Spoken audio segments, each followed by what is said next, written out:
Hello, everyone. Thank you for joining me today. My name is Tanya Tyagi, and I'll be presenting an ethical leadership analysis of the Auto Parts Corporation or APC case study. This analysis addresses both legal and moral dilemmas faced by APC, evaluates leadership, behavior, and proposes strategies to prevent similar failures in the future. So let's begin by setting the context of APC's rapid growth and the ethical compromises that accompanied its success.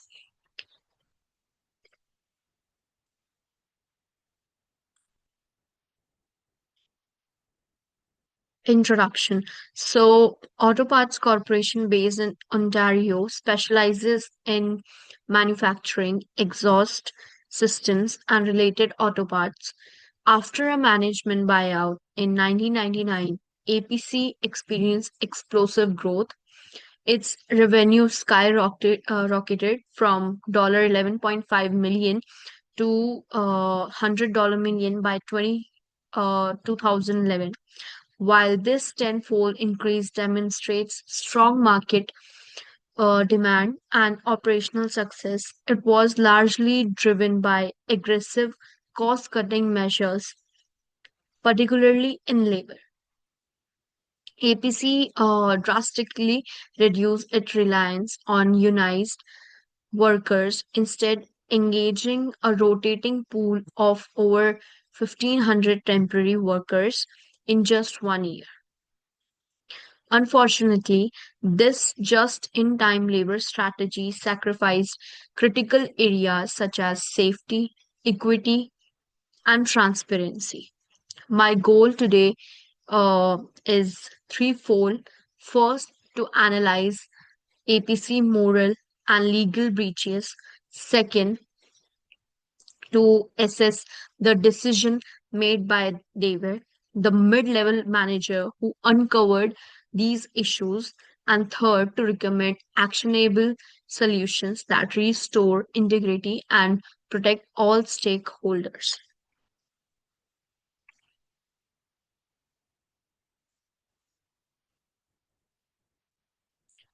Legal issue 1, OHSA violation.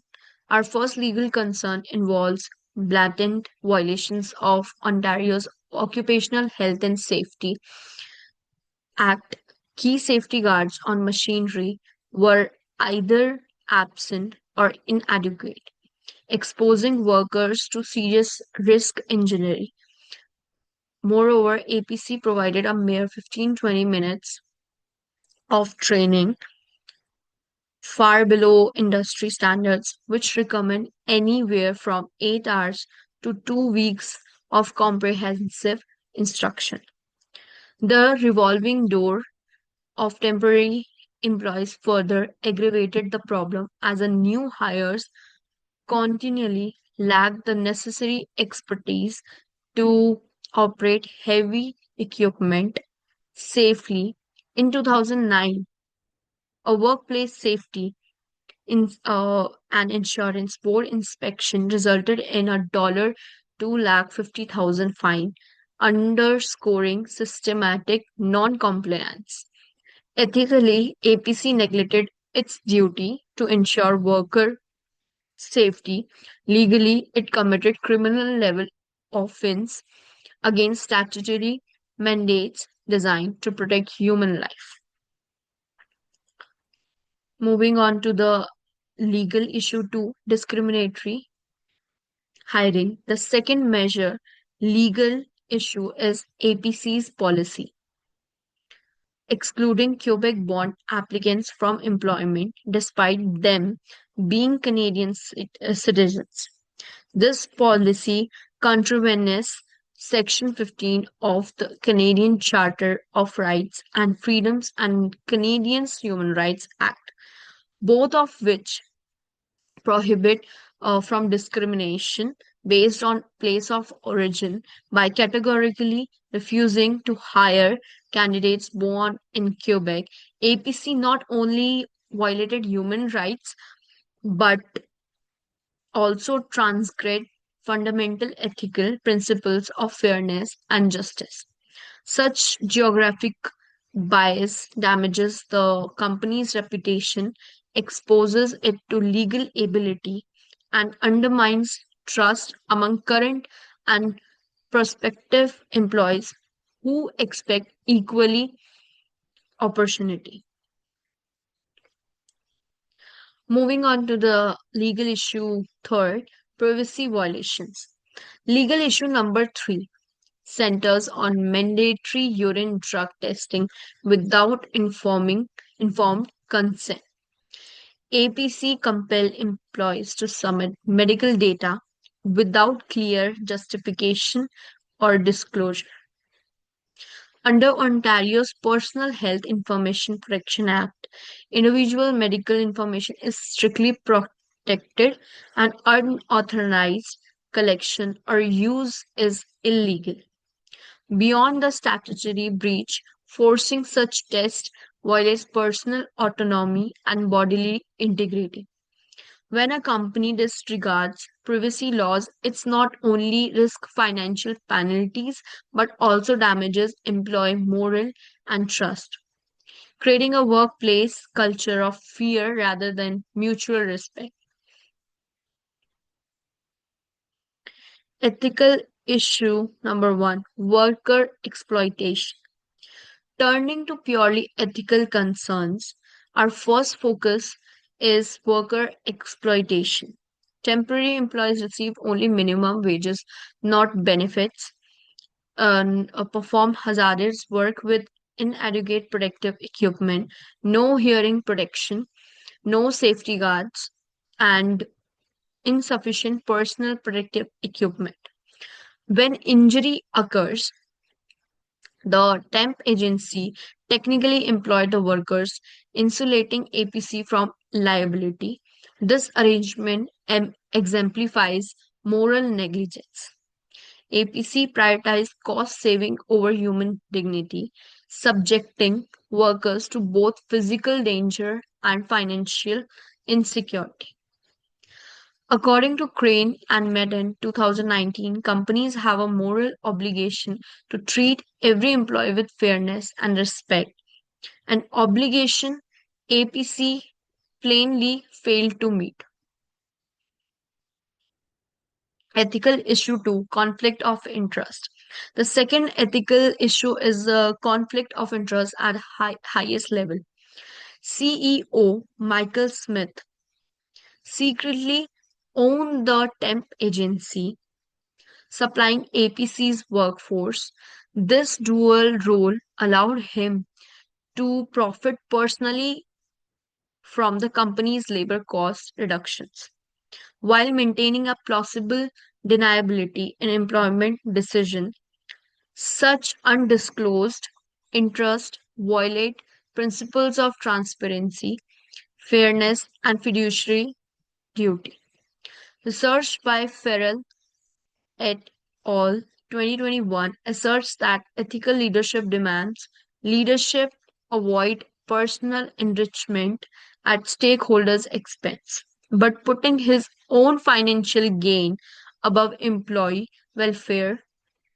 Smith undermined both trust and the company's ethical foundation. Ethical issue 3, financial mismanagement. The third ethical concern involves financial mismanagement. APC dismissed its national audit firm in favor of a small local auditor, presumably to reduce scrutiny without rigorous internal oversight. The potential for fraudulent accounting, insider trading, or profit concealment skyrockets. This practice raised alarms about tax evasion and misinformation to investors. Accountability in financial reporting is the cornerstone of ethical governance. By undermining it, APC invited risk, eroding stakeholder confidence and exposing itself to severe reputational and legal damage. Ethical issue 4, inadequate safety training. Ethical issue number 4 revisits the training problem in greater detail, providing only 15-20 minutes of hands on instruction falls woefully short of Ministry of Labor guidelines, which typically require between 8 hours and several days of training depending on machinery complexity. High employee turnover mean that new workers never reached a safe proficiency level, creating a perpetual cycle of risk. From ethical standpoint, employers must ensure adequate training to protect worker health and safety. APC's approach displayed blatant disregard for this moral imperative. Ethical issue number 5, cultural bias. In the fifth ethical issue, we revisit the Canada bond only hiring clause now through the lens of cultural inclusion.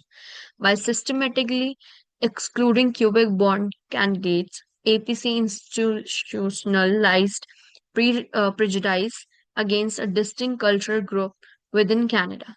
Such bias not only harms individuals but also undermines the broader social goal of diversity and inclusion. Quiz 2070 argues that ethical business practices must uphold justice and protect minority rights.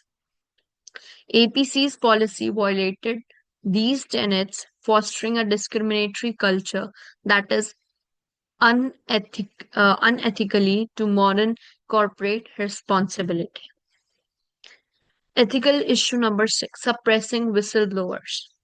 The sixth and final ethical issue concerns the suppression of whistleblowers when a David, a middle level manager, attempted to report safety concerns. Senior leadership was unreachable for weeks. Employees lived in fear of retaliation and thus remained silent. Dieter and Edson 2020 highlight that psychological safety is critical for ethical uh, business environments. Without it, misconduct goes unreported and unchecked. APC's culture of silence perpetuated hazardous conditions and protected unethical practices, violating the moral responsibility to encourage transparency and accountability.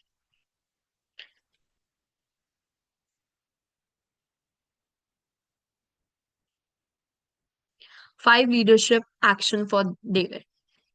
Faced with these systematic failures, had 5 potential course of action. Resign, a morally consistent but passive choice that secures his integrity at expense of leaving employees unprotected. Report to WSIB or Ontario Labour Board uses legal channels to prompt formal investigation and protect workers through it risk retaliation. Call for an internal executive meeting. Attempts resolution through dialogue potentially effective if leadership is respected. Submit an autonomous internal report. Safeguards personal risk but may have limited impact without follow up. Go public via media or legal route. Highest impact but exposes David to significant professional and personal risk. Each option carries distinct ethical and practical trade-offs. Choosing among them requires weighing duty to employees against personal consequences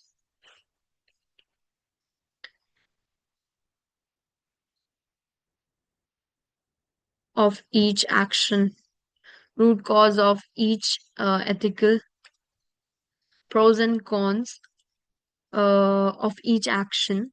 Broadly speaking, resigning preserves personal ethics but abandon the workforce. Reporting to authorities leverages legal power but can provoke corporate retaliation. An internal meeting may achieve change quietly but depends on leadership goodwill. Anonymous reporting offers personal safety but risk being ignored. Finally, going public guarantees attention but can permanently damage David's career and strain relationships. In every case, ethical courage and strategic planning are essential to protect vulnerable employees and uphold moral obligations. Root cause of APC ethical breakdown. Failure can be traced to four root causes. Profit first culture, earnings were prioritized over safety and ethics. Unethical leadership, top management place self interest above stakeholders. Weak oversight, internal controls, and third party audits were manipulated or absent. Dependency on temp labor, a model built on disposable workers, created instability and fear. Addressing these foundational issues is critical to any meaningful reform. Preventive businesses to correct course, APC must implement a robust code of ethics, clearly define standards, assign accountability, and enforce discipline. Inclusive hiring practices eliminate bias clauses and ensure equal opportunity. Mandatory safety training compile with or exceed legal requirements for all machinery. Transparent third party auditing, re engage reputable firms to ensure financial integrity, whistleblowers protections, establish safe channels for confidential reporting, and guarantee no retaliation. These steps rebuild trust and safeguard employees and align APC's operation with both legal mandates and moral principles. What we conclude. So, in conclusion, APC's impressive financial growth was overshadowed by grave ethical and legal lapses. True leadership requires balancing profit with people and purpose. David's dilemma highlights the difficulty of speaking truth to power, but ethical reform is not optional. It is essential for sustainable success. By enacting the measures outlined today, APC can restore safety, transparency, and integrity, ensuring that financial achievements never again come to the expense of human well being. Here are my references, and thank you so much.